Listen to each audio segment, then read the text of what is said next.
कि कैसे करे सारा अच्छा बाबा तो सुना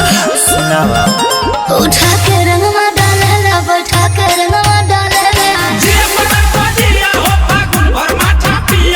उठा के रंगवा डालेला बैठा के रंगवा डालेला जब जब पिया पिछु करे आके घर होके भीजी जाला लहंगा यार वो हमार होके भीजी जाला लहंगा यार वो हमार होके भीजी जाला लहंगा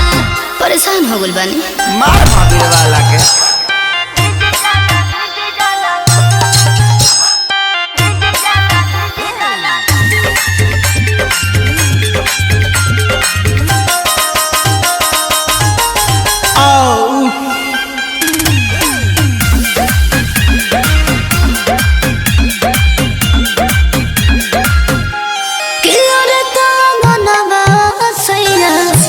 रस पानी पानी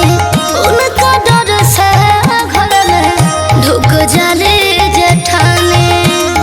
कमे सर करे नी पूरा देखिया तो हर नसराते कोई बोतला के बद